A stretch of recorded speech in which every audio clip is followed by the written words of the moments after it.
There he is.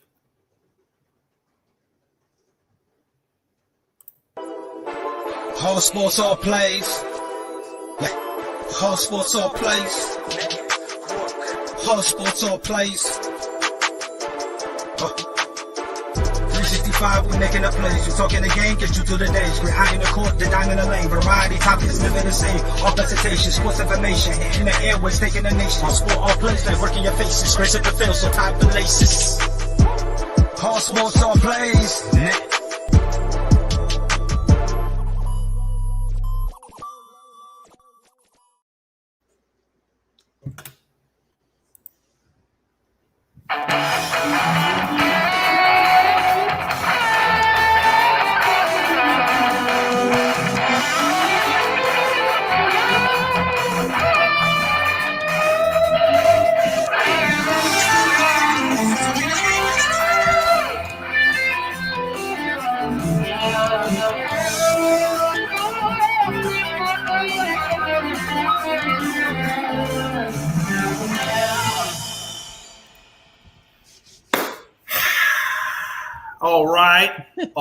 All right.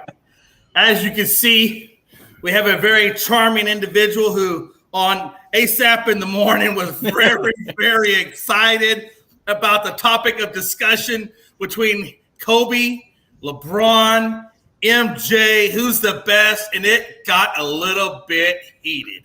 It really honestly did. Freddie, it was a little heated, wasn't it? Man, it was much hotter, but hey, Logan, I'm glad that I'm able to fill in for Jay McLovin tonight, and we got his brother as a guest on. I was about to say, man, I know our boy Frankie texted me. He said, "Hey, look at Jay." I'm like, I was doing some work. I'm like, let me see what Jay's up to. I don't know if he's wearing, if he dyed his hair or what was going on. I looked and I'm like, he stole my identity. I'm the one with the fresh shaven face here. You got the long beard. Frankie's got the goatee. I mean, that's our dynamic here, Jay. You messed it up. Hey, listen, it was kind of funny too because so the wife, I got a front window next to my door, and the couch is situated as such that I got the blinds up a little bit so my dog doesn't tear up the blinds when he looks through the window, so I can see, before you get to the door, and I see her come up, and I think she saw me through the window, and she literally bent down in front of the window before knocking on the door. I think to make sure she had the right place. She thought you were breaking in, maybe. Hey, you know what I'm saying? But no, it was a lot of fun, man. We had a good time. But listen, man, Logan, Freddie, go say what's up to people. Freddie, say it first, and then Logan, you second, and then we got to kind of dive into some stuff. What's up, people? Hey, I'm just ready to come up here to educate like I always do. What's going on, fine people? Welcome to our show on Thursday night. Got some awesome topics me and Jay been putting in. It's going to be a tremendous show. Real quick, Freddie, I know this is kind of like the group chat, or I'm sure I put this in the group, but real quick, do you want to? We got a few topics before we get to our Lakers. I kind of invited you on the Lakers, but if you don't have a lot of time, I can just skip to the Lakers. Would you rather me just skip to the Lakers real quick? I'm all right. I got an hour, so we good. Okay, we'll work our way there. Yeah, we'll get this. That's not that far into it. All right, listen, guys. Here is our first topic for today. Kenny Pickett. And of course, Freddie's former team, the Giants, they actually are in, I believe, the top 10 picks. I want to say I think they got the number 5 and I believe the number 7 pick. Mm-hmm. Kind of questions are surrounding Daniel Jones. Will he stay? Will he go? Especially with the new coach now. I think probably to Freddie's viewpoint, they're probably going to wind up trying to develop Daniel Jones. So maybe they don't take a chance on a guy like Pickett because, a guy like Pickett, honestly, he's pro ready, but he's not going to be your flashy guy. He's just going to be more of like your game manager, maybe like a Tannehill type of guy, but he is pro ready, not exactly jumping off the page pro ready, but he's pro ready. I can see probably right now we got Carolina at number 6. We got Denver at number 9. Obviously, with Carolina, we know Darnold wasn't the answer. We know Cam is past his prime, so he's not the answer. So they're probably going to be looking for a quarterback. I think probably Carolina would be the best spot for Pickett. You have Denver out there.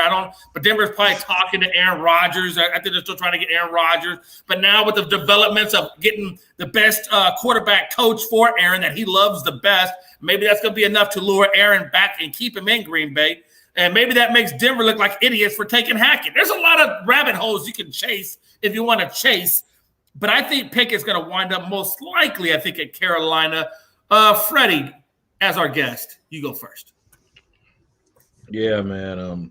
This is my belief going in this offseason for the NFL. We about to see the most quarterback shakeup we've seen in a while.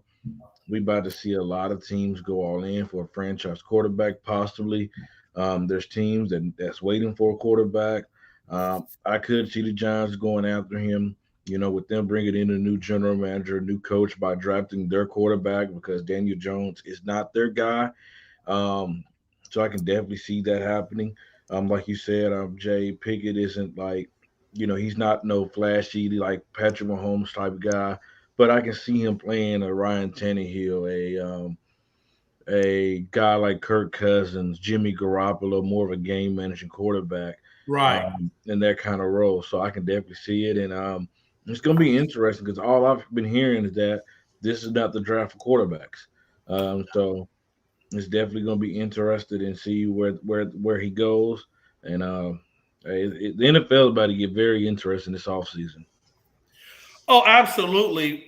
Hey, so Logan, what is your opinion on this one, brother? Yeah, so looking at the draft, right? There's a bunch of teams all huddled up together. Jaguars, obviously not. The Lions, maybe. They just got Goff, but is he the answer? Then we got some more teams in the line. We got the Texans, who they're probably going to get a defensive guy. They need more than a quarterback right now. The Jets got Zach Wilson. Like we mentioned with the Giants, they might keep on Daniel Jones. He's only been there for a couple of seasons. The Panthers just got Sam Darnold last year for all those draft picks and whatnot, so I don't see why you give him up, at least after one season. I know they sucked last year. And then so you get down, right, the Falcons at 8. This isn't the draft for a quarterback of the future, I don't think, so they can probably wait till next year since Matt Ryan's still doing his thing. The Broncos are interesting because, you got Drew Lock, Bridgewater, and, the Broncos don't even got an owner right now, so they got to figure that out first and foremost. And then you get to 10, right? You get to the get to the Jets. Maybe, but then I think maybe 11 might be the spot where he ends up, guys. Because 11 is the Washington Commanders, the brand new team, right? Do you think Taylor Heineke is the quarterback of that franchise? I don't think so. So I could see him going to 11 with the Commanders. I could also see the Pittsburgh Steelers possibly trading up. I believe they have the 20th overall selection and getting a Kenny Pickett or a Malik Willis. So because they don't got a quarterback, the free agency class ain't that good. You're not going to trade for one. So the only two teams I really think he could honestly go to maybe be Washington, or it could be the Steelers or someone trading up. But inside the top 10, I mean, those teams need more than a quarterback, especially for this draft. Real quick, is Russell Wilson, is he in a contract year or is he still obligated right now? He's still under contract, but the only way they're getting rid of Russell is if they trade him. Right. Yeah, I don't know if Pittsburgh's going to trade for Russell. Let me ask you this question. So, real quick, we're going to get this question. I don't go too many rabbit holes, but with Aaron Rodgers' situation, like I said before, Tom, and I can't remember his last name, but Tom, I just remember his first name was Tom. The quarterback coach they brought in was the same guy that Aaron Rodgers had from 2006 to 2016, and this guy loves him. Like, that's his favorite quarterback coach. And I really believe Green Bay brought him back out of retirement so that Aaron Rodgers would be happy, number one, and two, that he would stay in Green Bay, because they obviously do not believe whatsoever in Love or anybody else that's out there in the draft or in free agency or even in the draft for that matter. Do you see Aaron Rodgers, taking the bait and now staying with Green Bay because of that? Or do you think he will still plunge and go elsewhere? Because don't you think that's good? And like I said, you can also take it from the angle of what will be the ramifications on Hackett if he can't deliver Rodgers with Denver? Will that shorten his tenure in Denver? Freddie, you take it first. Logan, you go next, and then we'll move on to the top 5. Man, honestly, brother, we really don't know what Aaron Rodgers is going to do. I mean, we really don't. We started in the season this year of him not wanting to be there, him wanting to be gone, him not coming to training camp or anything like that. Well, they restructured his contract and he came back. This is a guy that said he was immunized as well. We all thought that meant he was vaccinated. So, but that obviously he was not vaccinated. So we really don't know what this guy's all about. I mean, we really don't. At this point, I'm just, my belief. I believe it when I see it. That's just things I'm taking right now. All right. I appreciate John Suggs for mentioning Tom Clement. I want to clarify that. I appreciate you, John, for mentioning that. And that was his name, Clement. Okay. Logan, what's your thoughts? Man, look, like Freddie, he brought up a good point, right? And let's face it, the Packers are one of the worst teams in terms of cap space coming into the offseason. You have two guys who could be leaving with your star receiver, Davante Adams, and you're fresh off of an MVP, Aaron Rodgers. You got to keep – I would think you'd keep one of them. You can't lose both of them or else your team's going to go down the drain next year. So, obviously, I think priority number one is retaining Rodgers, right? Because if you don't have a good quarterback in this league, it's going to be hurt.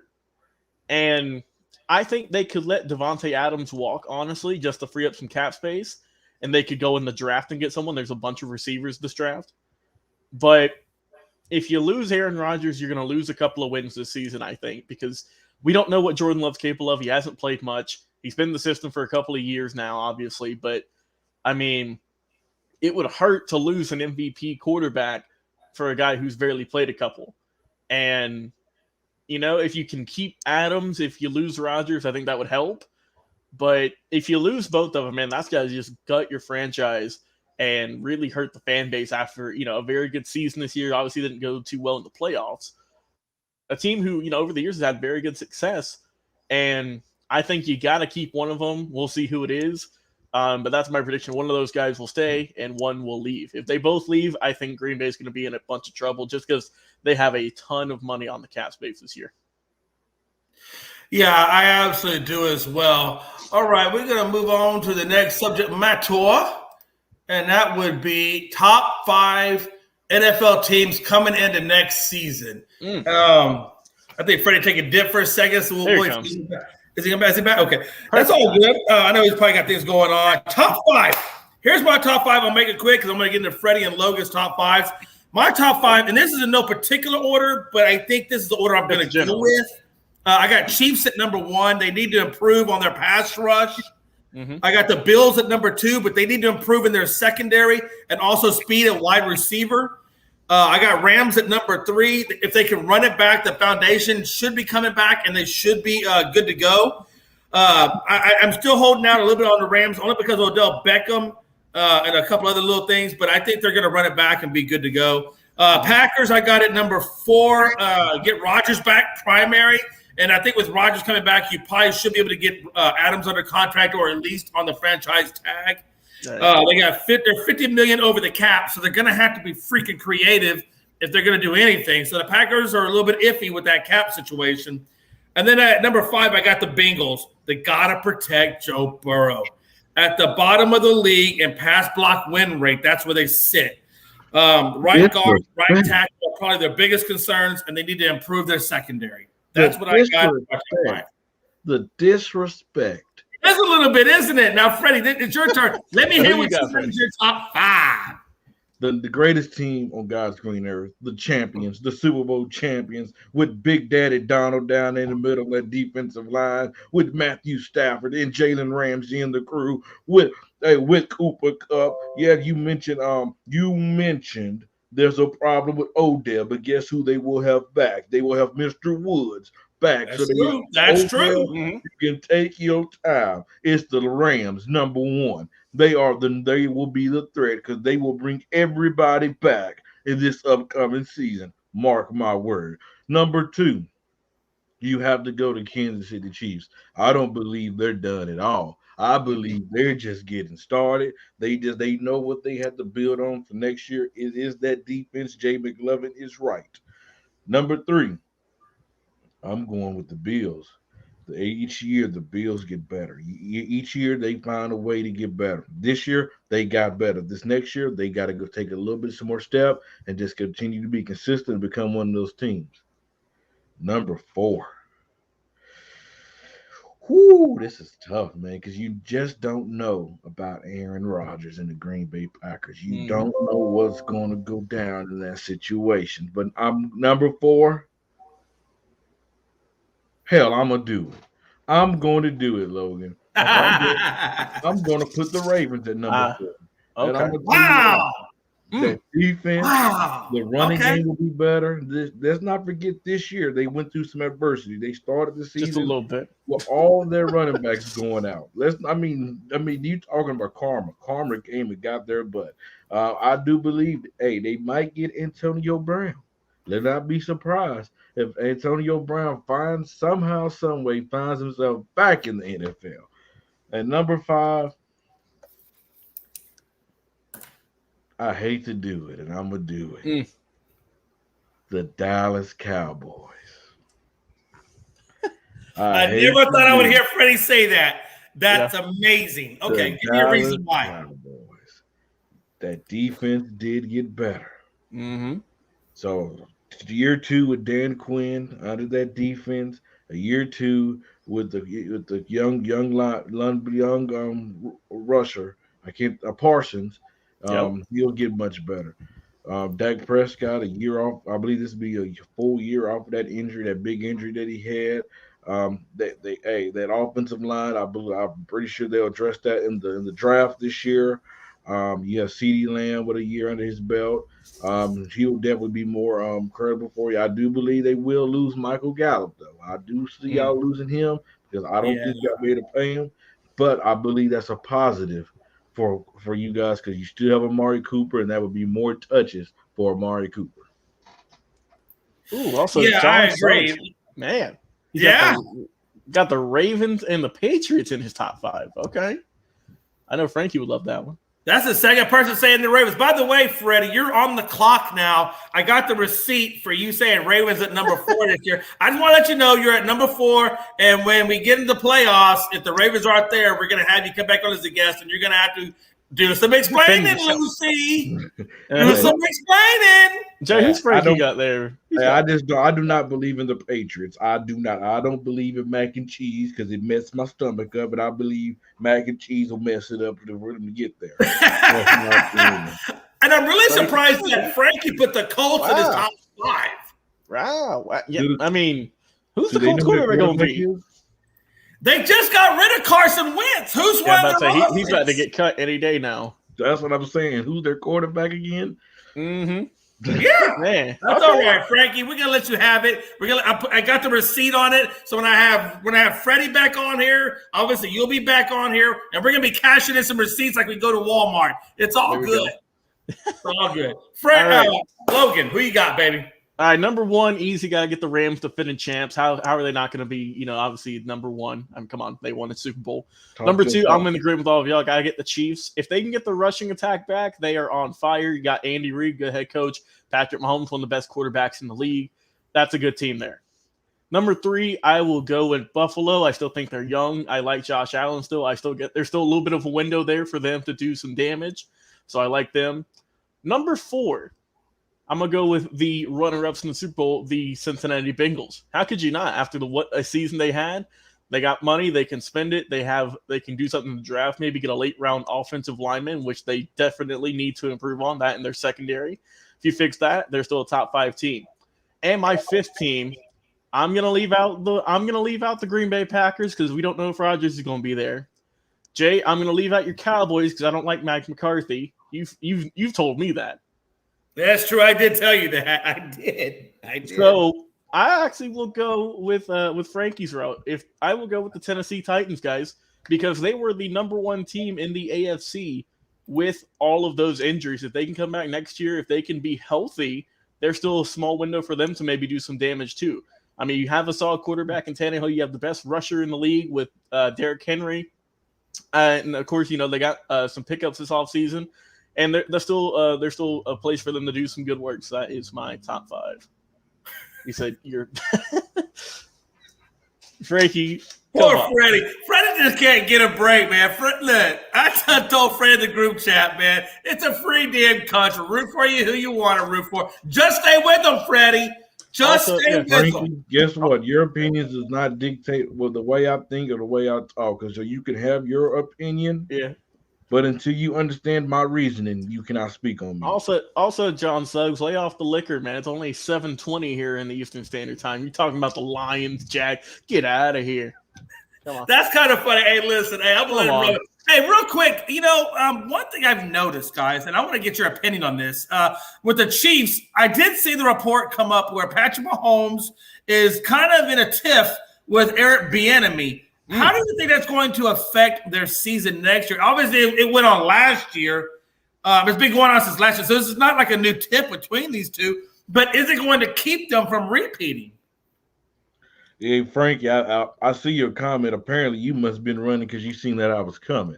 Hey, just know, unscripted, real talk, just say the truth, ASAP in the morning. Hell, if you want to call it an ASAP special, I'm always ready for the smoke. I ain't running from nobody. That's one that I just want you to know. And to answer your question, Jay, a Chiefs reporter, Darren Smith, did report that was fake news. Yeah. Oh, all right. He said, I've been waiting on you for a while. You come on after I leave for a little bit. It's all right, Frank. You can battle him out in the comments. All right, let's keep it moving, Jay. Frank is our boy, man. All right, hey, look, we're going to transition now at this moment. We're going to go to our next topic. Give me 1 sec. And we are looking at Sidney Crosby. Scores 500th goal. Here's the deal, Logan. Let me give you a little insight on what I did a little research on Sidney. As you know, I don't necessarily follow hockey as much as I should, and I'm trying to get back into that and get more prolific with it. But here's what I found out, right? So Sidney Crosby scores 500 goals for the Penguins on none other than Philly Sports Guys. Philly Sports Guys, he can't be happy about this. No. But he scores his 500th goal on the Philadelphia Flyers. That's true. He's the 46th player to reach such a feat as 500 goals. There's only 2 active players in the league that have hit this milestone, and it's obviously one is him, and the other one is Alex Ovechkin. Only active players to reach 500 goals. And here's how he scored that goal. With 16:34 left in the first period, Malkin, which is their forward, set up Crosby in the power play to get the goal on Carter Hart. It was the 14th goal of the season. Obviously, here's what's interesting to me. He missed the beginning of the season with a wrist injury, and he reached, I believe it was 600, or his next goal. His next goal would be Mario Lemieux. If you know, he's also a Penguin. Mm-hmm. His next goal would be Mario Lemieux's goal of 690. So right now he's got 190 goals to go. He still has a lot of life left in him to reach Mario Lemieux at 690, and I think he's going to get there. I do. What do you think, Logan? Yeah, I mean, it's not too often we see guys score 500 career goals. He's now the 46th player all time to get that feat. And, he's been around the league for quite a long time, got drafted back in 2005, number 1 overall. So 15 plus years in the league, only with one team, with the Penguins, right? I mean, everyone loves him there. He's done a lot for the city, for the team. And getting 500, it's crazy. He did it in 1,077 games. I mean, also, let's not forget that he probably would have gotten it sooner, Jay, if he hadn't been hurt with this injury, along with all the past injuries he's had. I know he's had issues with concussions in recent years, and just other various injuries you get in hockey. So still a great feat. And I mean, if you get 500 goals, you're pretty much guaranteed a Hall of Famer for the most part.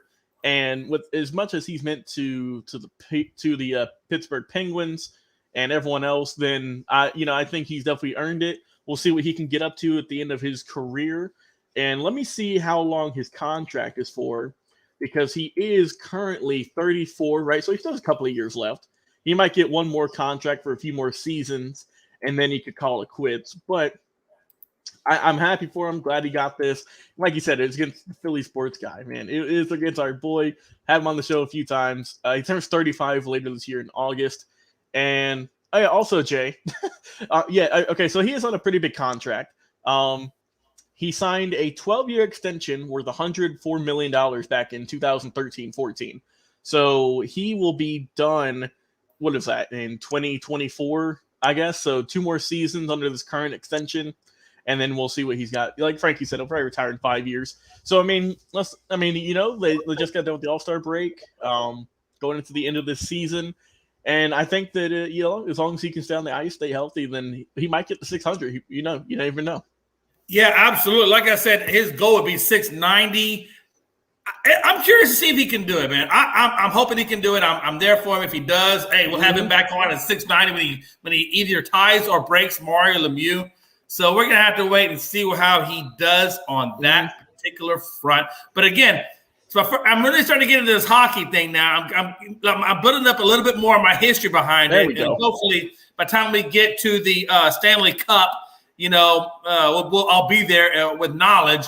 I'm a Dallas Stars guy, obviously from Texas, so that's my team, and I'm sticking with them, Logan. I know you got Carolina, right? Is it South Carolina? I'm rocking with the Hurricanes now, like we said a couple of weeks ago. And also, TJ, I was doing a little bit more research on Mr. Crosby here. So he's actually having a very good season. Now has 24 goals according to Wikipedia, and if he gets over 36, he will have more than he's had since the 2015-16 season when he had 36. So he had 44 in 2016-17. So he could maybe get that right. And he's 20 more. So we'll see. Obviously, last year with everything going on, the COVID and whatnot, it screwed everyone up. So he can get back to his average, which, like I said, if he hadn't been hurt for a couple of seasons in the early 2010s, he'd probably be at 550 or more right now. So we'll see how far he can get. Absolutely. Frankie's telling me to do my research, but I know what he's talking about, and I did my research. So don't worry. I have a very, very extensive interview on the last topic. We're good to go here, Frankie. I appreciate the love. All right. Hey, let's talk. There we go. Let's talk some Ryan Zimmerman. Yeah. Let's hit up this Ryan Zimmerman topic for a minute. So Ryan Zimmerman retires. He did a whole tour with the Nationals. You don't see a lot of players that do their whole tours with one team. We just talked about Sidney Crosby and the whole time that he's done his time with the Penguins. Now we're going to move over to Ryan Zimmerman, who's done his whole time with the Washington Nationals. Third and first baseman is where the positions that he's played. So third and first. He's got, I believe it was 6,654 at-bats with 1,846 hits, which gives him a career average of 277. I think that's going to be good enough for the Hall of Fame. It won't be first ballot Hall of Fame, but I think he gets in the first. I think he gets in at some point. Right now, he's got 2 All-Stars. He's got 2019 World Series, which, again, he beat my beloved, and I remember this series very well, Houston Astros. And I'm not going to throw no shade against him. I'm not, Logan. I'm not going to throw no shade against him because you know what? He still had a great career. And he came out in the 2005 draft at number 4, was where he's ranked in the first round, number 4. Yep. And here's the deal with that. So, he obviously has paid his time. He's done his dues. He also, I believe, has 2 Silver Slugger awards. He's got some Golden Gloves thrown in. So the guy has had a good, long, good career. And hey, at the end of the day, man, Ryan Zimmerman, you will be in the Hall of Fame at some point. You beat my Houston Astros. I salute you. Yeah, Jay, it kind of reminded me of another player who we saw retire somewhat recently in David Wright. He played with the Mets his entire career. Unlike Zimmerman, though, Wright could not get that elusive championship ring. But both these guys dealt with injuries in their career. They probably could have put up a lot more stats, played a lot more games if injuries hadn't hurt them. Zimmerman, he played early on in his career, Jay, up from really ever since he got drafted, right? 2005 didn't play a whole lot, had to get called up. But from 2006 to 2013, he played in 100 and more games. So pretty healthy. But then 2014 played in 61, 2015, 95. Then 16-17, he played in 115, 144. And then in 2018-19, he didn't even play 90 games either of those seasons in 2020 due to COVID. He opted out the entire season. And then this past season, right, he came back. He was healthy, played in 110 games, in a few less, plate appearances. But overall, a very good player. Like I said, a 277 average for your entire career is very solid. Was rookie second for rookie of the year in 2006 when he lost that to who was that? That was Justin Morneau, I believe. No, it was Hanley Ramirez. So he lost to Hanley Ramirez. But like I say, he's got obviously he's got all-star appearances. He's got 2 of those, a World Series ring, a Gold Glove, and then 2 Silver Sluggers. So very pretty. I don't know if he gets. I don't think he's getting first ballot, right? But I don't know, Jay. Do we put him in the Hall of Fame or the Hall of Very Good? Because that's kind of what we're going to be getting the next couple of seasons with a lot of these guys in baseball. And like John Sugg says here, close to 1,900 career hits, over 1,000 RBIs. I mean, he had a very good career. I think it's going to take him a while, Logan. I think so.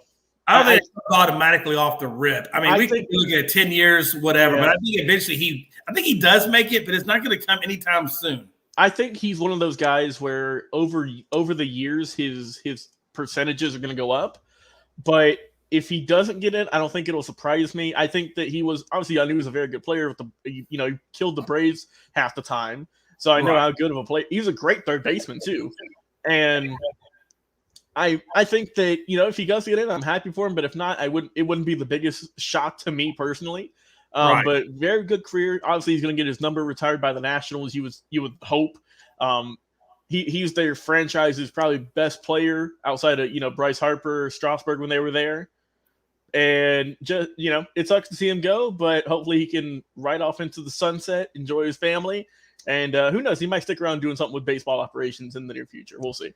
I'm just gonna say it's blasphemous to say for Frankie to say that Verlander should retire. He just came off Tommy John surgery. He's coming back.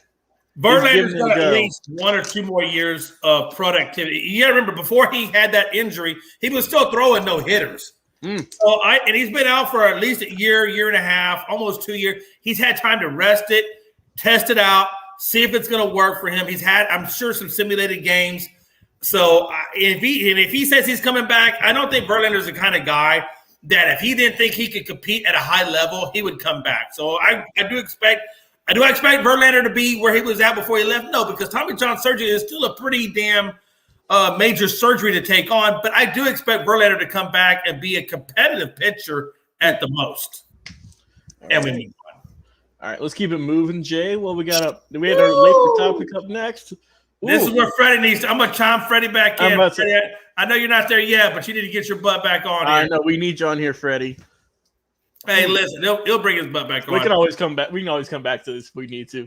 Hey, listen, let's talk about these Lakers. It's Anthony Davis off-season. Should they trade him? Here's my thought process.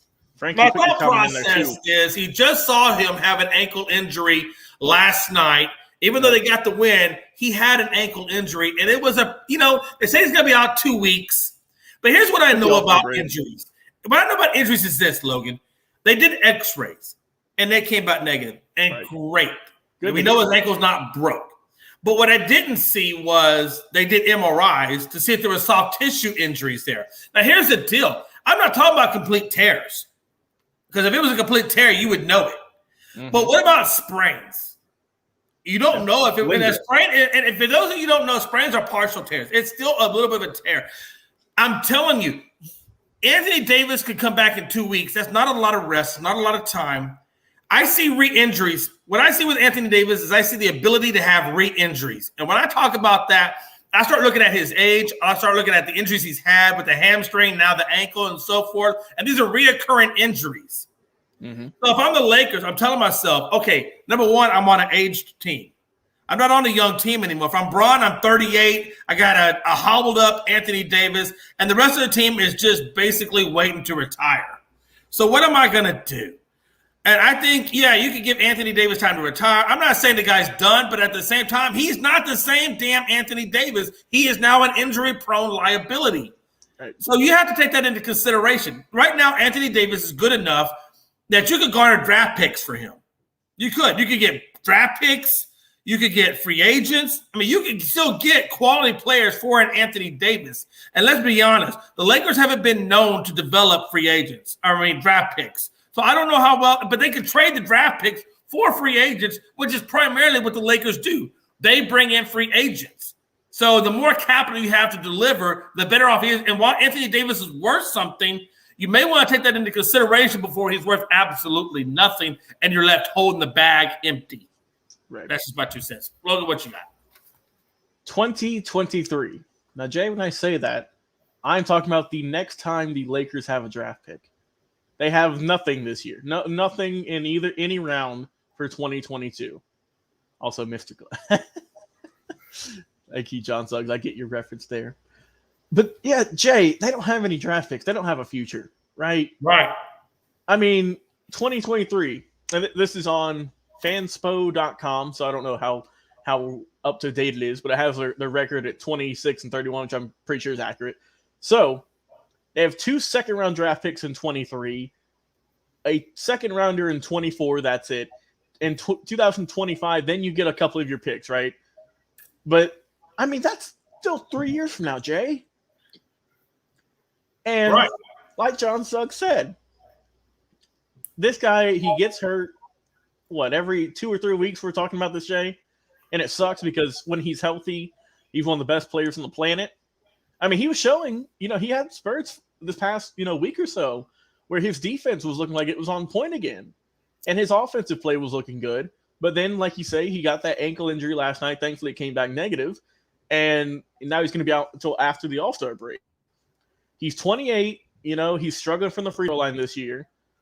The Lakers are struggling as a team right now. Not, they're in the play-in game, but this team was thought to be a championship contender at the beginning of the season. They just signed him to a massive contract, though, man. Who's going to want to take that on? It's kind of a risky trade, but like we said, the Lakers have no draft picks for their future. Are they going to win a title this year? It ain't looking like it. There's a lot of guys under that are going to be leaving next year, all those one-year deals.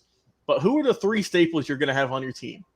You're going to have LeBron, you're going to have Davis, and it looks like you're going to have to keep Russell Westbrook because ain't nobody want him.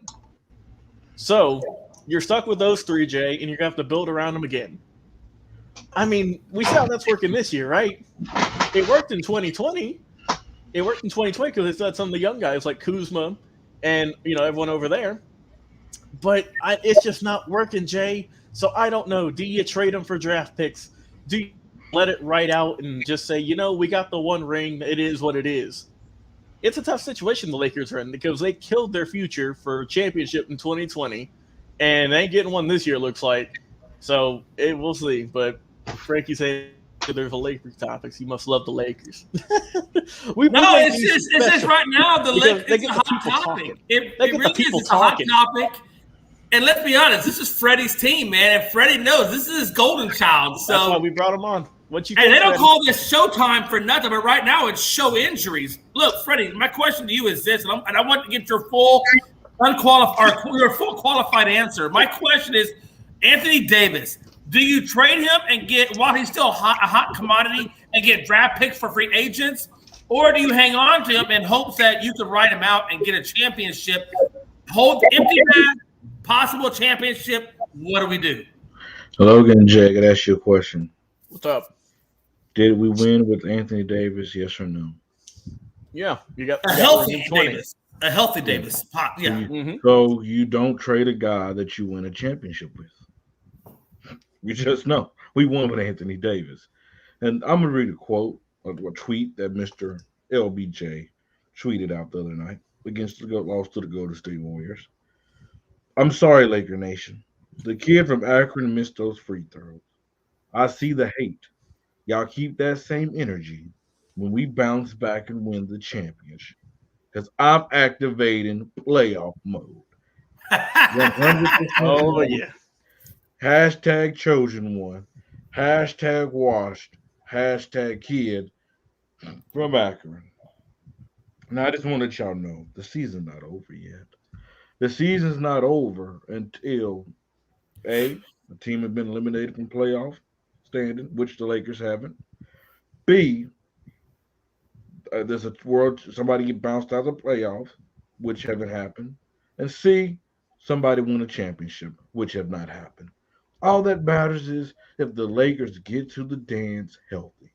AD had a scare last night. I'm not gonna lie.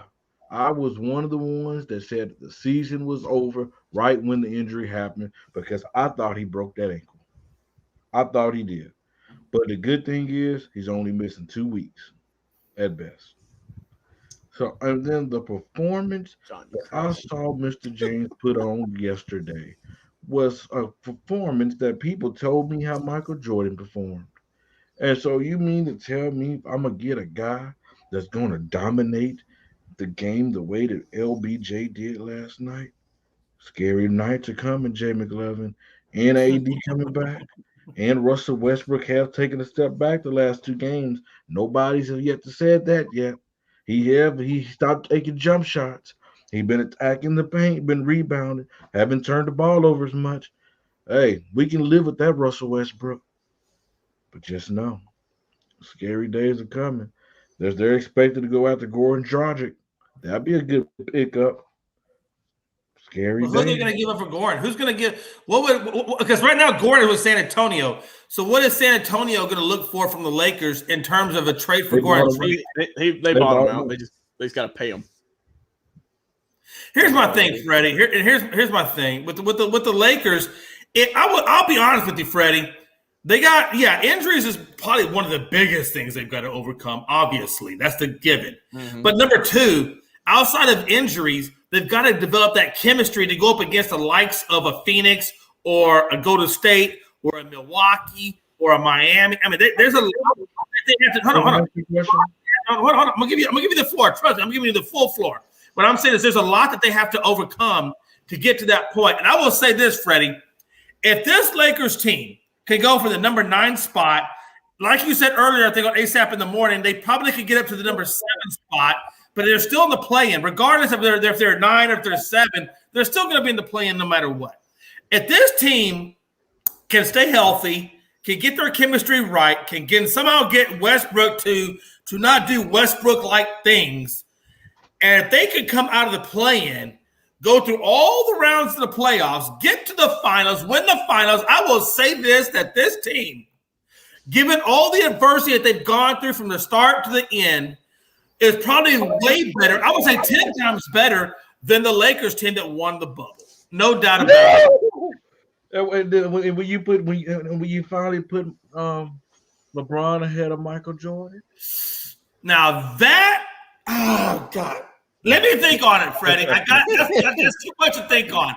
I really got to do some social. I can't give you an automatic answer because it wouldn't be. Hold on, Jay. Let me paint the picture for you. I'll make them paint it for you a little bit better. Okay. For a team that's a 9th seed, a team that has been struggling with having Russell Westbrook, a guy that Kevin Durant couldn't win with, a guy that James Harden couldn't win with, Paul George, Carmelo the first time, a Bradley Beal that you cannot win with. A guy who I agree. And I listen to all your points. And he's dealt with Anthony Davis, dress clothes Davis, can't stay healthy, made of glass. If he finds a way to win, now will you put him in the conversation? I'll be honest with you, Freddie. No. That's a good point. And to your point, listen, when I give you an answer, I really want my answer to be 100% genuine because when I give you the answer, I want to make sure that receipt that I say, I'm going to live up to it at the end of the day. So here's the deal. I will say this. Before the playoffs begin, I'm going to contemplate. I want to think about it. I want to meditate on it. I really want to weigh all the evidence. And then before the playoffs begin, me and you on ASAP in the morning, we will talk about it, and I will give you my answer, and we'll go from there. How about that? There you go. See, Logan, I don't like that. See, you don't like it? No, because Jay that's McLovin. Pretty good. No, that's pretty good because you're getting an authentic answer. No, that gives you a escape route. No, it doesn't. No, not really. It doesn't. Freddie, it really doesn't. You know why? Because I still got to no, Freddie. I'm gonna tell you why. It doesn't. Because I still have to come up with valid points to explain why that scenario wouldn't be better. So I still got to come up with the points regardless. And if I come up with the points, then my argument's valid. If I don't, then I'm going to concede to you and I'm going to say, hey, what you're saying is right. Hey, So you Logan, give you me know the why it's not a time good to give you point? an honest answer. Logan, you know why it's not a good point? Why you say that, Freddie? It's because Jay want to wait to see how this team gonna come out of All-Star break. If the team is gelling, they rolling, winning, he not gonna make that deal. Mm. But if they playing bad and they still struggling, he's gonna make that deal. So I need an answer right now, Mr. McLovin. You think you slick? He put you on the I spot, tell Jay. you what. No, we ain't gonna do it like that. 'Cause I still want to think about it. Oh, No. I still want to think about it. Listen, I tell you what. But I'll tell you what I'll do. I will modify it. I will modify it, and I will say Wednesday morning of next week on ASAP in the morning. Your butt will be on there, and we will have a conversation then, and that will be way before the All-Star break, and I think we're good to go. see, that's how we do. We like to promote other shows here and get y'all excited for that. That's what we do, because you know what? ASAP, hey, listen, Unscripted is an amazing show, and Freddie supports us, and so we support them, and that's how we just damn well do it. All right, folks, we're going to go on to the next topic, because I know Freddie got to get out of here. Does Giannis get the respect that he deserves? And I'm pretty sure we're going to, on the word respect, maybe we put a K at the end of it instead of a CT. Respect. I don't know. Does he get the respect? Here's my thing on Giannis. When I look at Giannis, I think of how many guys are better than him in the league right now. And I took a poll, and they gave a top 10 poll, but I'm going to give you the top 5. Okay. And the top 5 are this. They had Joker at number 1. And let me be honest with you. With Joker's field goal percentage and the way he shoots the rock and the advantage that he has on the inside of the paint and outside the paint makes him better than Giannis. And that's no disrespect to Giannis, but it just honestly does. I put Giannis at number 2. I got Luka at number 3. I got Kawhi. No, excuse me. I got Embiid at number 4, and I got Kawhi at number 5. So that's what I got. And I put, these guys, not on a super team, made teammates better. That's kind of where I look at, Joker. He's not on a super team, but he makes the guys around him better. And that's why I gave Joker also the number 1 spot. So, but I do have Giannis at number 2 because I don't want to overlook at what Giannis means to the Milwaukee Bucks and the fact that without a Giannis, there's no Milwaukee Bucks in the Eastern Conference Finals. There's no Giannis. Without no Giannis, there's no Bucks in the finals, period. And without Giannis, there is no championship. So I got to give Giannis the credit that he deserves. He brought Milwaukee back a championship since a Kareem Abdul-Jabbar from a long time ago. So Giannis, I'm giving you number 2. I got to give Joker his props at number 1 for those reasons. What do you got, Logan? I don't think he gets the respect, Jay. I still don't think he does, and I don't know how. Okay? Yeah. You mentioned, right, that Jokic. I agree with you. I love watching Jokic play because he's a 7-foot guard. It's fun to watch him play. Also, Jay, you didn't put KD in that mix. I did put KD in there. God darn it. Okay, John Suggs, you called me out. All right. I'm going to modify it. I'm going to take out – I'm going to take Luka out. I'm going to put KD put KD in at number 3, then go Kawhi and Embiid. So, yeah, John, you're right. I did not consider KD. I apologize. I put KD at number 3, Kawhi at 4, and Embiid at number 5. And also, when you compare the two this year, right, I'm just talking about Giannis and Jokic. Not even putting Embiid in that mix just because I don't got it pulled up. But for this season, Giannis is averaging 29.4 points per game, pretty close to his career high. He's 27 in the prime of his career. He averages 29 and 6 assists with 9.5 rebounds per game. Or, excuse me, 11 rebounds per game, 9 defensive rebounds. So 29, 6, and 11. You go over the Jokic, right? 26 points per game, 7.9, almost 8 assists, and 13 rebounds a game. I mean, those are probably your top 2 players in the league. Of course, with Embiid right there, too. I just don't got his stats pulled up, so that's why. And that's why those 3, Jay, are in your MVP conversation right now. Kind of just, which I think DeRozan should probably be in that mix also, as well as he's done this season. So I found Embiid, right? 29.3 points per game. He gets 11 rebounds, and he gets 4.5 assists. So, I mean, it is what it is. But also, let's not forget, what did Giannis do just the other night, Jay? He dropped a 50 piece. Yeah, he did. Points. But it wasn't just 50 points he put on the Indiana Pacers, Jay. It is the fourth fewest attempts in NBA history. In 21 attempts, he got 50 points. I think it was 81% was the total. An 81% field goal percentage on a 50-point night. Yeah. If this was LeBron James, if this was Luka, if this was KD. Oh, we're talking about it. This would have been all over. Yeah, we're definitely talking about it. And it got a few people, right, talking about it. And also, John Sugg saying, you got championships. How many nights you hear? Yeah, you don't hear much. But you hear Morant, you hear Jokic, and Harden more than – that's a good point. None of those guys have won rings. None of them. And Morant, probably one of the best upsides in the NBA. Harden, respected veteran. Jokic in the MVP, won the MVP last season. But Giannis has won the MVP.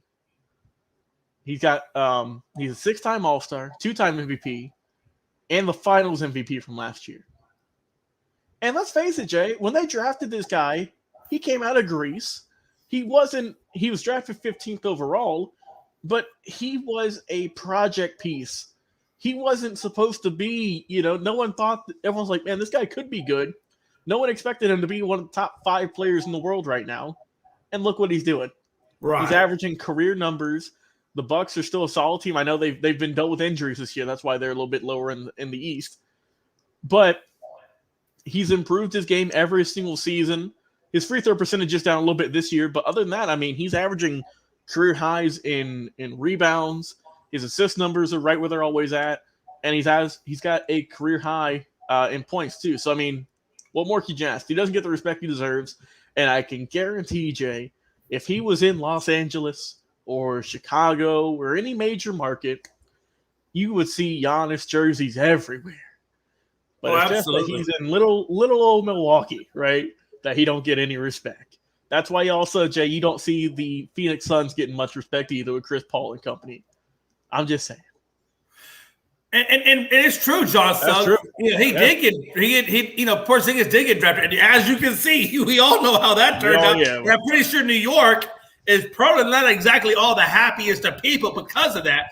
I will say this, Giannis has gotten a lot more respect, I think, than what he deserves, than what John Morant is an up-and-coming guy. Yep. And I don't know if I still think it's kind of early to put that much respect on his name, only because he's only been in the league, for a very small period of time. Like 3 years. But I will say this, at the current rate in which John Morant is traveling, it will not be long before he is in this conversation. Let's not make it, as long as he stays out of injuries, it will not be long before John Morant is in this conversation. I promise you that much. And I mean, let's face it, Jay, this could be a topic for another day, but I think he's probably the best pick in the 2019 draft. Oh, absolutely. Better than Zion. If that thing was done all over again, Morant goes number 1. Better than Zion, better than Barrett, better than, anyone else on that list. He's on one in MVP conversations. I'm just saying. I get it. And I got you, brother. I'm there right there with you, man. Trust me. Let's talk about these Lakers one last time. Yep. LeBron, AD, are we on notice? I'll be honest with you right now. The management has already come out and put them on notice. Yep. The management, meaning Jenny Buss and associates, Pelinka and all of them, have come out and said, LeBron, this is your mess. Make it work. We brought you here, LeBron. We gave you every single thing you wanted. You handpicked your lineup. Nobody told you who to go after. You went after who you wanted to go after. Now it's time you put your money where your mouth is and make it work. You don't like Westbrook, or Westbrook's not performing. Well, you know what? Michael Jordan made Dennis Rodman. Of course, you can make the argument that Phil Jackson, obviously, because Phil Jackson did play a part with Rodman. But you know what? Jordan also went to Vegas and grabbed Rodman out of his hotel room, brought him back, and put him back in the lineup and said, let's go. So what I'm saying is this to you, LeBron. And Anthony, you got to do your part too, man. I got you. Injuries happen. You can't do nothing about that. But when injuries aren't happening, the both of you have got to get the rest of this lineup And you got to figure it out. You got to get your chemistry down. You need to get everything down. And you need to be doing everything it takes, like Kobe Bryant would have done, and make this Lakers team work. Logan, your shot. I mean, like you said, Jay, pretty much you brought this mess on yourself. Now get us out of here, or else something's going to be going on. Because Rob Pelinka's job's on the line. Frank Vogel, especially, his job's on the line. And every player on that staff, except for probably except for LeBron, is going to be on notice. Because you have AD, you can trade him. You can trade Malik Monk, who's had a very good season, underrated, I think. And he's proven he's got some value. They got Kendrick Nunn. He hasn't even played this season. Right. Then you picked up the old heads, right? The Carmelos, the Dwights, the Trevor Arizas. You mentioned Goran Dragic, but is Goran Dragic going to turn this season around, Jay, and make them a contender? I don't think so. It's not. You know why, Jay? I'm listening. Because this team don't play defense. It don't. And matter of fact, John Suggs says, to your point, there we go, John. does Vogel get the can because they play zero defense? And Logan, Jay, let me say this. I agree. Respond. In 2020, when they won the championship, Jay, they played defense. Because LeBron, they did. Different cast of characters. Yeah, LeBron can play defense, right? AD can play defense. Dwight can still play defense. I mean, they had that's why they won that. They won the championship. Right. That's true. Let me get their roster, right, so I can see some of the guys who are on that team. And the terrible thing about it is, Logan, is they have Trevor Ariza. And one thing I know about Trevor Ariza, especially with his time with the Rockets, is he knows how to play defense. Yeah. Also, you have Avery Bradley, right? He can play defense, right? He's fine. But you lost Alex Caruso. You gave him up for nothing. He was that sixth man, Jay, that you bring off the bench and get that fire started, right? Right.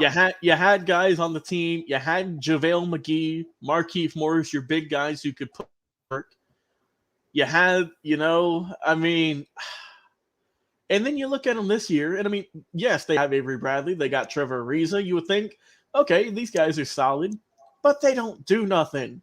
They don't. They leave them on the bench for the I majority don't think of the time. This is not on Frank Vogel as much as it is on these players.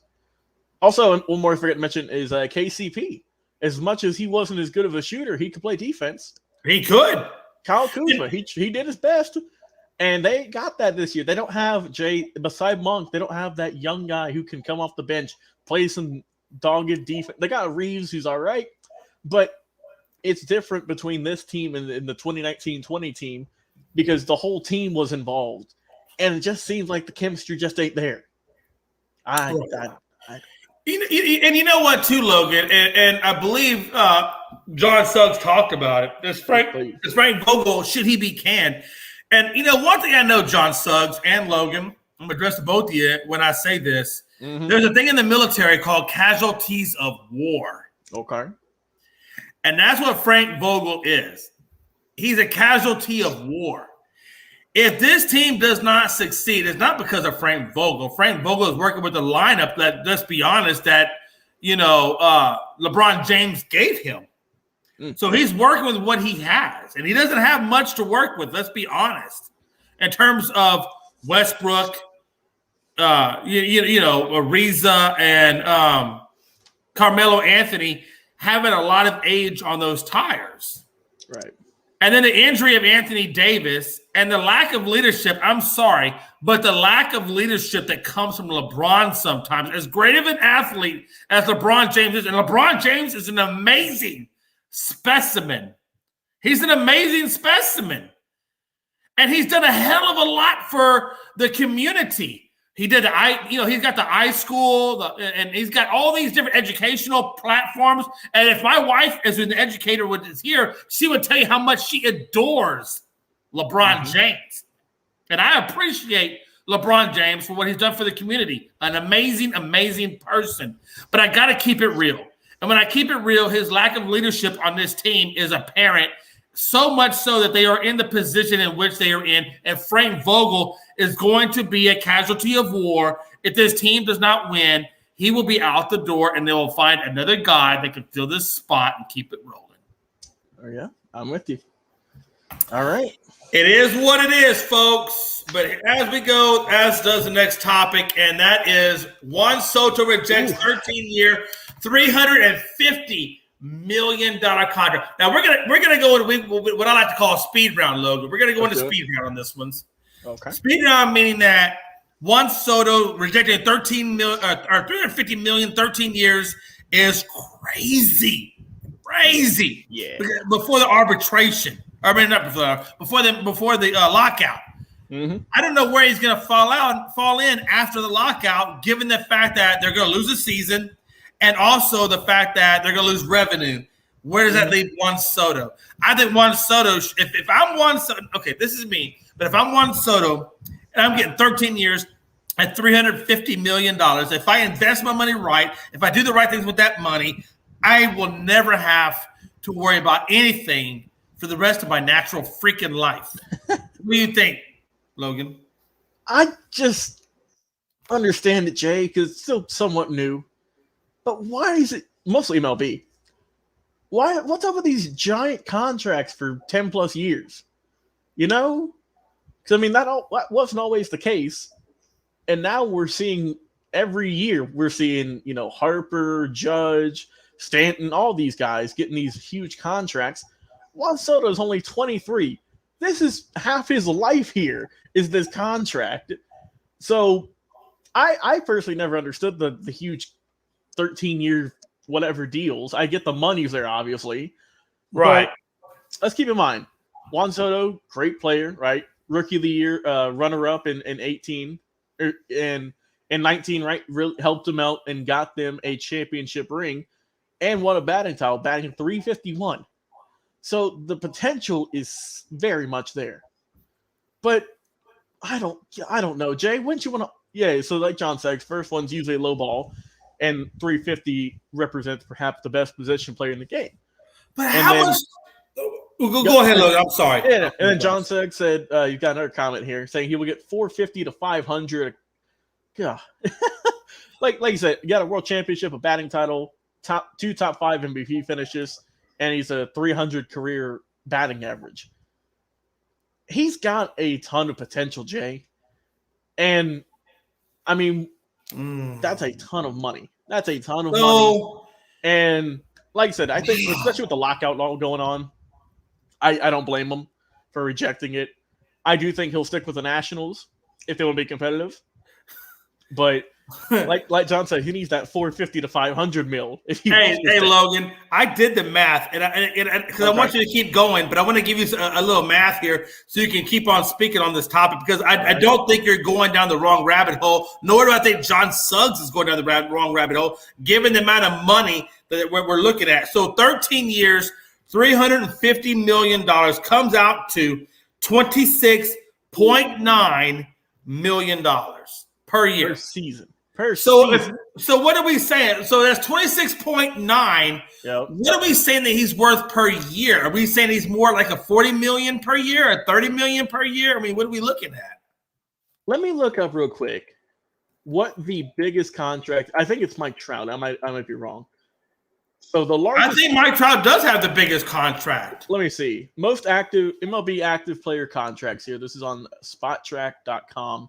Yes, Mike Trout.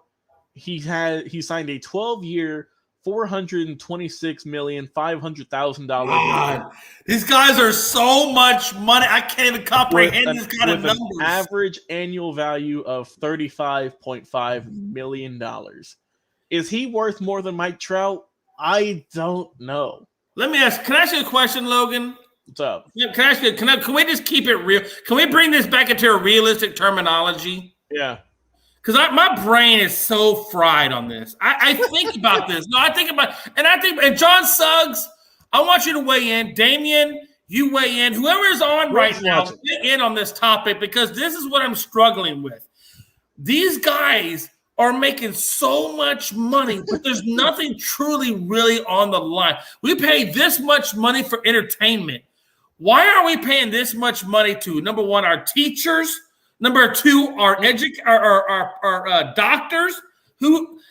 Let me ask you this. Do you think Juan Soto has the technology or the ability to operate on somebody's heart?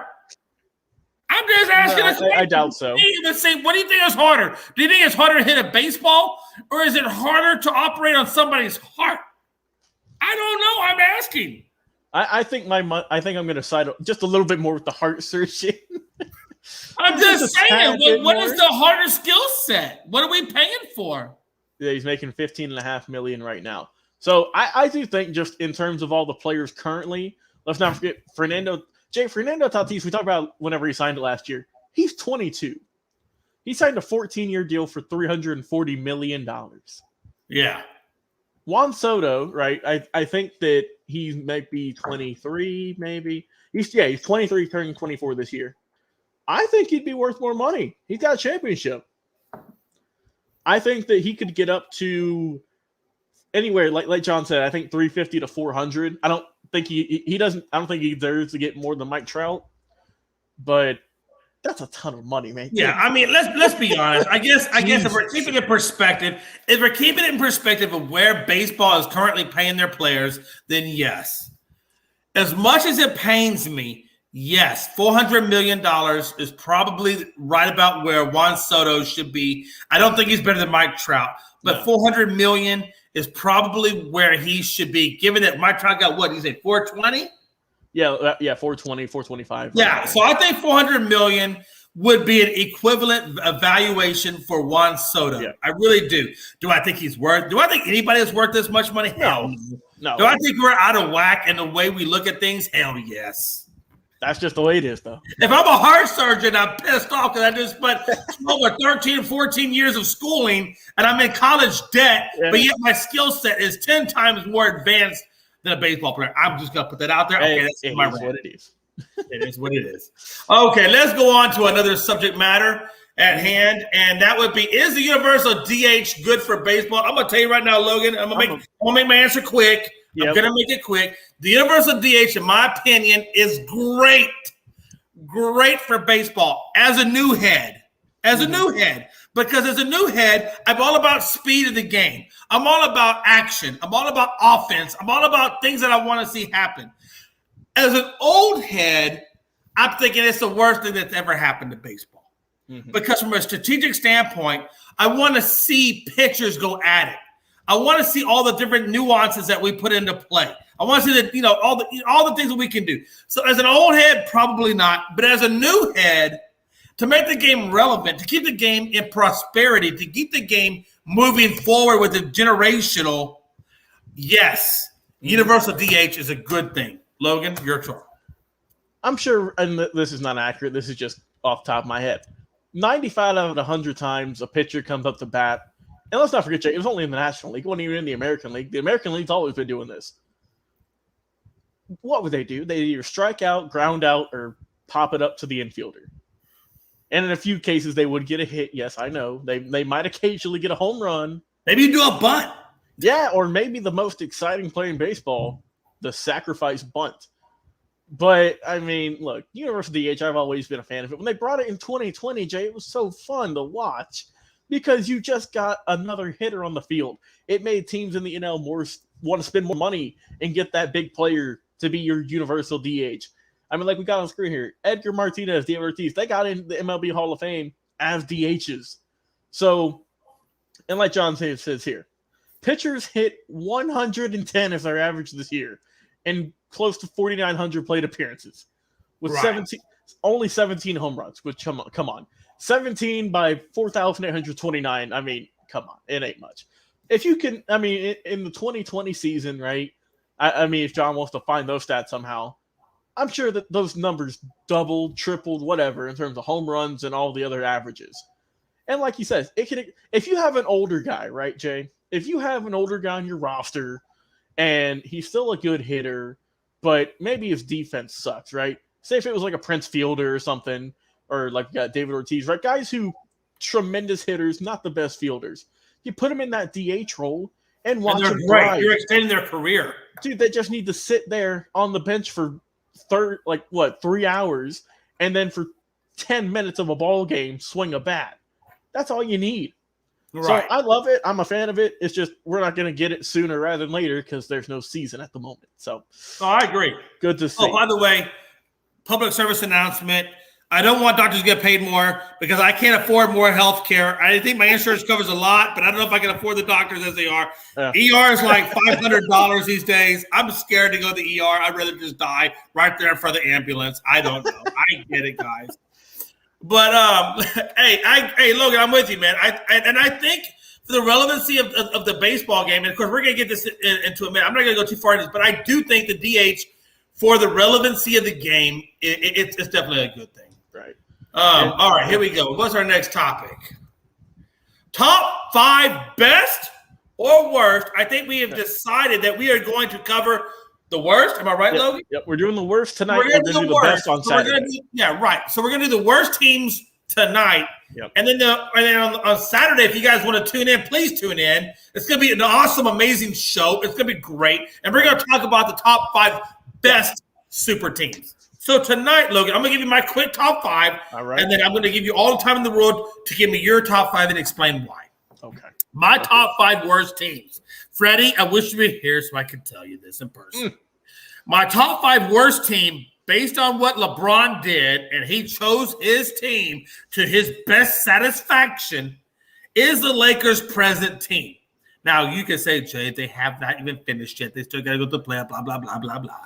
I am telling you right now, I am calling out. You can put the receipt on it, Logan. You can mail it to Freddie Henderson that this Lakers team will not win the championship, and I don't even see them making it past the first round. So I have automatically got this present Lakers team as the worst super team ever constructed.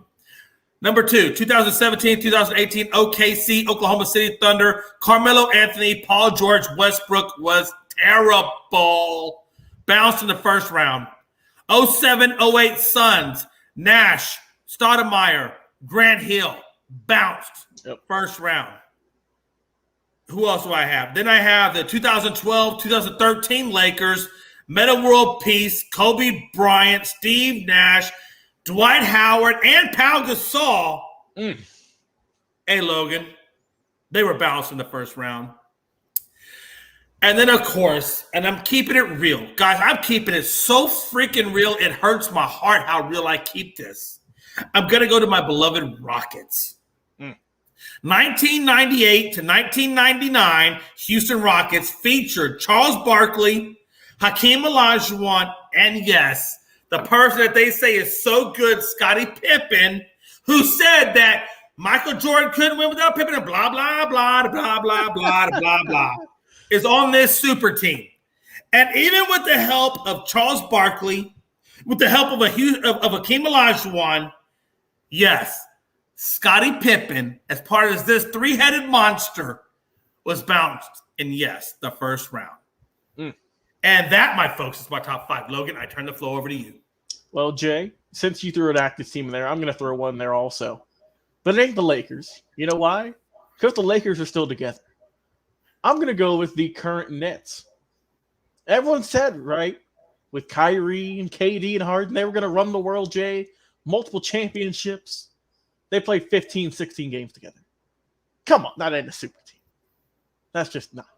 That's just what you do in fantasy basketball.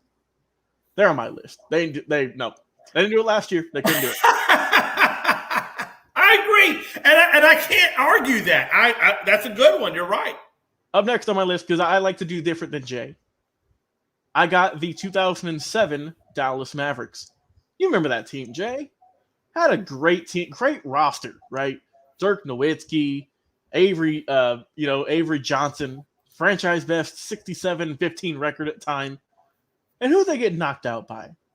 The We Believe Warriors in the first round. They won a championship in 06. Logan, did you see that? John Suggs put a good one up. Did you see the 13 Nets he's talking about? That's a good lineup, man. That's a good. I didn't have great thoughts about the Nets that season though, because all those guys, the top 3 guys, they were old at that point. That's true. I'll give you that. You're right, Logan. I'll give you that. That's why I didn't put them on my list, just for that reason. All right, up next, I've got the Phoenix Suns back in the 90s, right? In the 93s, back when Barkley won that MVP. They couldn't get it done. You know, I get it was tougher, but they couldn't do it. Also in the 90s, Jay, another team that no one talks a whole lot about, the 1999 Indiana Pacers. You know, they had some good fights with the Bulls. That's true. They did. That's back in Reggie Miller days.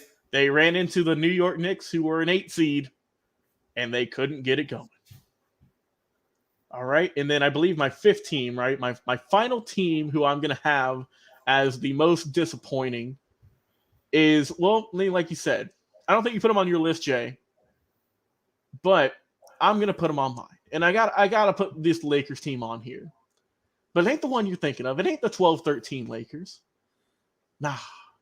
It's the 2003-2004 Lakers. That tremendous team with Karl Malone, Gary Payton, Kobe. Yeah. I mean, you know how many Hall of Famers on that team? And they still couldn't get it done. And also, if I need to add one more, I can. I will throw the 2006, I believe, Detroit Pistons on that team as well. Oh, you had me at the 03 Lakers, though, with Karl Malone and Kobe. You had me on that one, honestly, to be truthful. And let's not forget that Pistons team I talked about, right? They won the championship the year prior, and then they just struggled. They did great in the regular season, but come the playoffs, they couldn't pull it out. So those are my top 5 worst teams. Let me ask you a question. Do you think that the Lakers team that had Karl Malone and Kobe on it, do you think Kobe was still kind of coming into his own and he wasn't quite the Kobe Bryant, the Mamba mentality that we know today? Or do you think that he was the Mamba mentality and they just couldn't get it done? If I'm not mistaken, Jay, wasn't that the season when Kobe had all those legal issues that we're not going to talk a whole lot about going on? Oh yeah, that might have been a big That's when he had the hotel issue with that young lady that caused him a lot of craziness. So, you know, and that is a big distraction. That can be a distraction to your season. So Kobe, hey, all hell, Kobe Bryant, whatever. It is what it is. You got your hand caught in the cookie jar and we fell down one, but that's okay. Kobe Bryant obviously came back from that. Vanessa Bryant, she clearly forgave him, and he went on to do great things. I'm not going to talk trash on Kobe Bryant. Rest in peace. God love you and Gigi. Do your thing. All right, we're on to our last topic for the evening. I don't know how. I thought we had one more, but we're going to go to our last topic of the evening. Apparently, I got out of that topic. Cody Rhodes. Leaves AEW and is going to possibly return to WWE. Let me put this out there right now. This is your research topic, Jay, by the way. He's going to This was your research topic per Frankie. Yes, it is my research. The flex on and I did you know what, Logan? I did extensive research on this. Okay, which I'll let you go first then, buddy. And I learned a lot about Cody Rhodes. Okay. First of all, he has a half-brother named Dustin Rhodes. And if you know Dustin Rhodes, he was also in the WWE along with his father, Dusty Rhodes. And if you know Dusty Rhodes was a booker for WWE. Good point. As his son, who followed in his footsteps. No, you know what? I'm going to come back to that. I'm going to come back to that point. I'm not going to say that point just yet. Cody Garrett Runnels Rhodes. Not the full name. Cody Garrett Runnels Rhodes, husband to Brandy Rhodes, as we know, both left the AEW. Executive VP of AEW, three-time AEW champ. WWE 2007 is when he joined. Two-time Intercontinental WWE champion, 6-time tag team champ, 3-time WWE tag team, 3-time world tag team, leaves WWE 2016. Now, guys, I want you to understand something. There is a rivalry, if not a crucifixion of peoples between the AEW and the WWE. For a long time, the Vince McMahon has said there is no rival to the WWE. There's no competition. But let me tell you something. If you think for 1 minute that AEW is not on his radar, let me tell you another thing. Because half of the AEW is WWE. So the fact that Randy Rhoads, who was a prior WWE, went to AEW, now coming back to WWE is the feather in Vince McMahon's cap that he was looking for.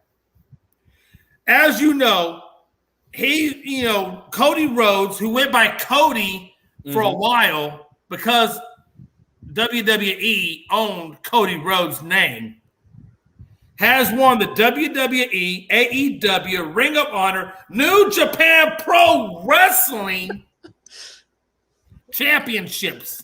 I got text. Doing it 15 times. He has had 15 championships in his career. The inaugural AEW TNT championship was won in May of 2020 by none other than Cody Rhodes. He won it again in October, and he won it again in December 21st, or December of 2021. Yeah. 3-time AEW champion. I say that to say this. He is a very strong accolade to come to WWE. And I want to also point out, he left AEW because as vice president / wrestler, they were basically taking away his duties. And one of the duties that they took away from was his ability to be a booker, which, like his father before him, he took great pride in. So when you start relinquishing a man of his duties, it's going to make him feel a certain kind of way. So having said that, that is why Cody Rhodes decided, along with his wife, because, wife is always going to follow the husband. Right. And they decided to leave AEW to come back to the foundation in which he started WWE. Cody Rhodes will be back in action. He will have some sort of wrestling attribute in there, some kind of way. And I think he's going to take on some kind of an admin leadership role as well. And I want you to understand thing too. He was trained by Dusty Rhodes and none other than Randy Orton. So let's put some respect on Randy Orton's name. And I regress. Logan, I know you're much, much, much more knowledgeable about the WWE than I am, and I'm going to turn the tables over to you, sir. Well, first, let's highlight some of our fans here. Damian Hernandez thinks that Brandy's going to be staying, and Cody might be the only one leaving. Interesting thought there. And then John Suggs has a comment there saying, it brings excitement to Ring of Honor and New Japan Pro Wrestling. Rhodes then went on to star in AEW, where he also worked for Khan, Tony Khan, mind you, Jay, which Yeah, I remember that. Yes. Is the son of Jacksonville Jaguars owner Shaq. Isn't that crazy? How crazy is that? And I know Tony is also, I believe, an owner, GM of a soccer team whose name escapes me right now. He said, heard him and Khan didn't see eye to eye. What I heard, John Suggs, and Frankie, you missed it. You're going to have to go back and watch Jay's epic rant about 5 minutes ago. And it was epic, right, Logan? It was epic. It was impressive. I will give you that. I texted the group chat. I had to get Frankie to go in there. So, Frankie, go back 5 minutes to the beginning of this topic on Facebook or YouTube, wherever, and check it out. But from what I've seen, Jay, as you mentioned, WWE, right? They've been kind of losing a lot of their loyal fans in the last couple of seasons, last couple of years, just because the product ain't been the best, ain't been the most engaging, we'll say, right? Then you see in 2019, AEW starts up. And I mean, don't get me wrong, there's a bunch of great promotions out there. You mentioned the Ring of Honors, the New Japans, everything like that. But AEW is something different, Jay, because you know why? They got money. They're on TNT and TBS, two of the biggest cable networks in the USA. So they got the money with Tony Khan. They got the TV deal. And what else do you need to have a good wrestling promotion? You need some good stars. And that's why they got Cody Rhodes, who helped start the company, mind you, back in 2019. That's why they got Chris Jericho, who's been around for a long time. They brought in some celebrities, right, to help have some fun, too. They brought in Shaq, who had a match. Yes, Jay, Shaquille O'Neal had a match in AEW. I remember that. I do remember Shaq has done a lot of things. I remember him having a wrestling career, and I also remember Dennis Rodman having a wrestling career. You're right. And then they also brought in Snoop Dogg for a yes, I remember that. Frankie's predicting that Bobby Lashley will keep the belt until WrestleMania, and Cody makes a surprise return and quickly win the WWE Championship. By the way, I got Brock Lesnar winning that. I'm just gonna put that out there. I think Brock Lesnar takes that belt from Bobby Lashley, and I think if anything, it's gonna put a major feud on Bobby Lashley and Brock Lesnar in WrestleMania. I don't know. I see something like that happen. Early prediction. And Frankie saying, I don't know if they have money because the reason Cody left because he wanted to get paid the big bucks and they didn't want to give to him. And Frankie, you brought up a good point because I was just about to bring that up, Jay. You have a lot of guys, and recently they brought in a ton of people. You have Chris Jericho, who gets paid a bunch of money. You have Bryan Danielson, who left WWE, Jay, who had a match at WrestleMania last year in the main event. Then he left to go to AEW, right? Obviously, you got to pay him a bunch of money. And Jay, you left out someone's name in AEW who you got to put respect on. I'm listening. It's a man who back in the early 2010s had the wrestling world held by the palm of their hands. And I know if Damian Hernandez or Frankie are watching or John, they know exactly who I'm talking about. It's a guy who had the wrestling world by storm, went away, had a UFC career no one wants to talk about, had an acting career no one really talks about. But AEW brought the checkbook, brought the Brinks truck, and they gave it to one CM Punk. You know what? Wow, I'm learning something today. Okay, I got you. And now, I know CM Punk, so the fact that I know this wrestler makes me happy. We're getting there. So, and this is all just within a year or so, right? They brought in Daniels. They also have a bunch of great stars, but back to Cody and Frankie. And Jay, you forgot to mention one point, a crucial point, as to why Cody got released in 2016. Because his character sucked. Yeah. When I say his character, I'm going to send you a picture, Jay, or if I can share my screen, I will do so. I'm going to show the fans just what Cody Rhodes, who you see on the screen, right? The little neck tattoo.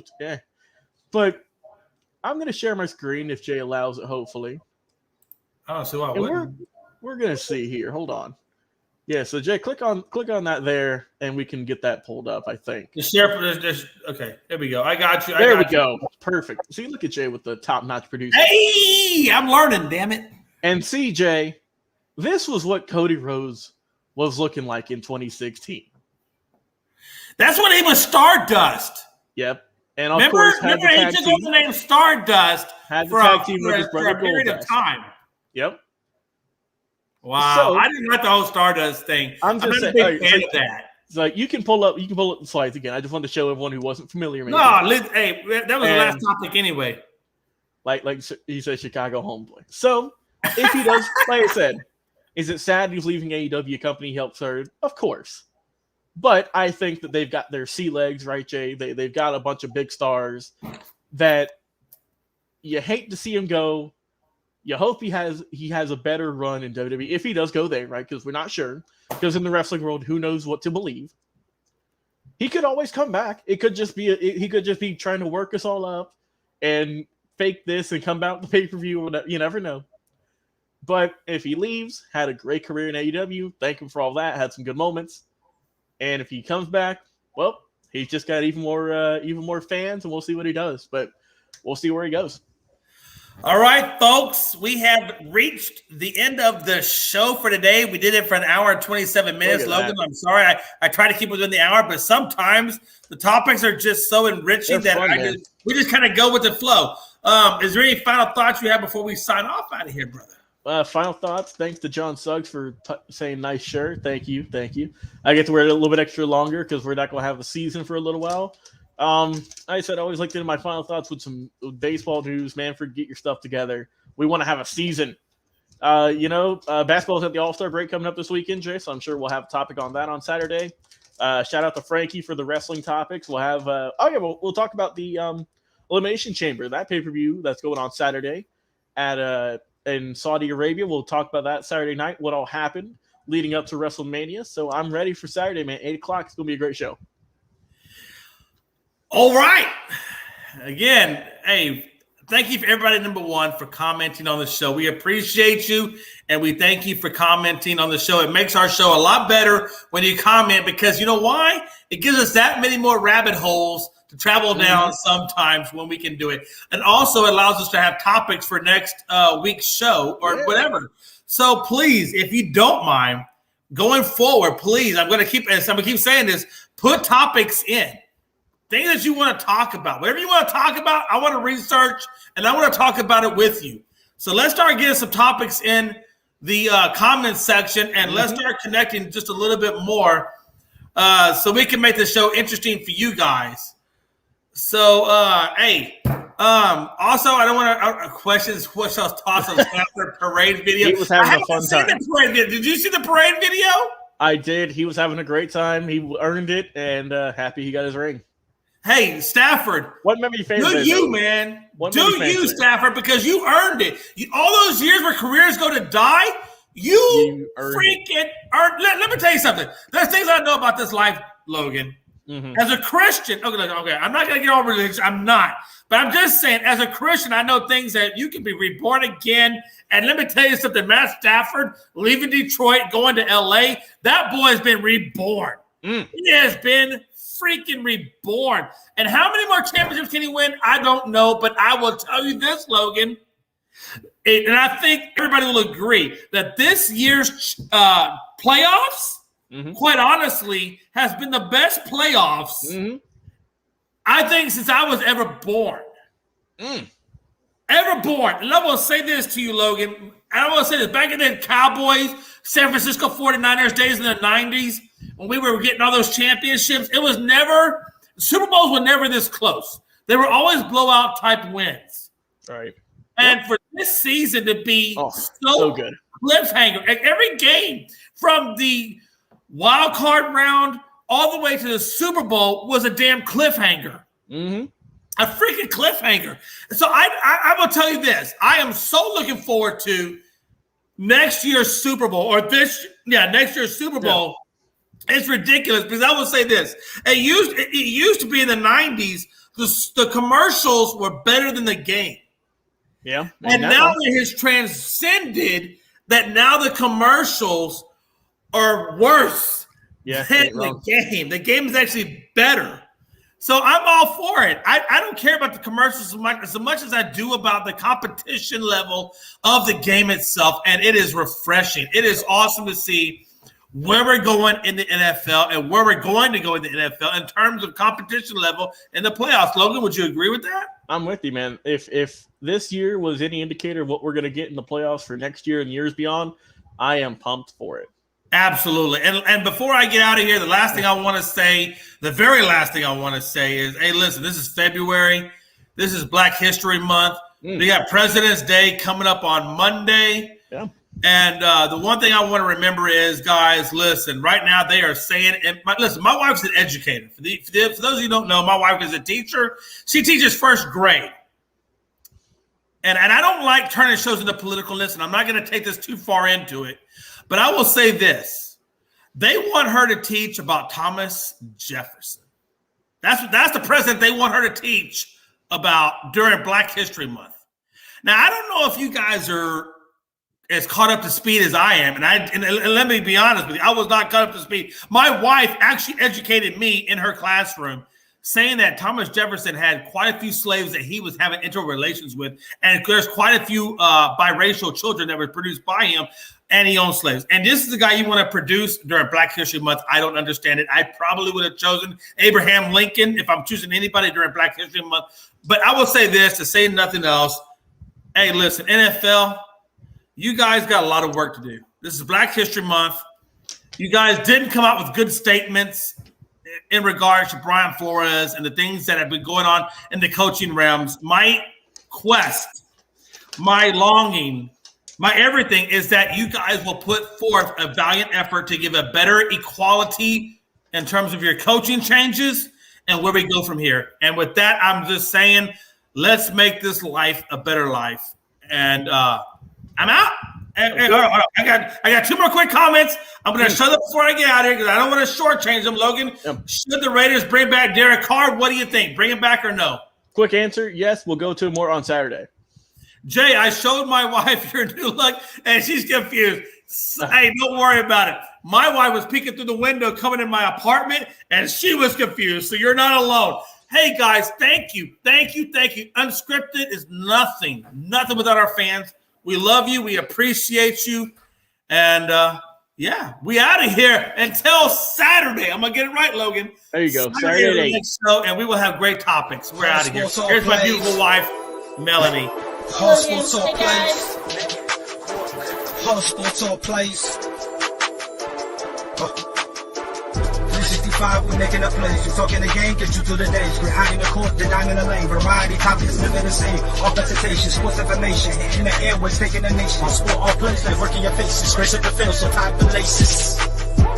Hustle Talk Place.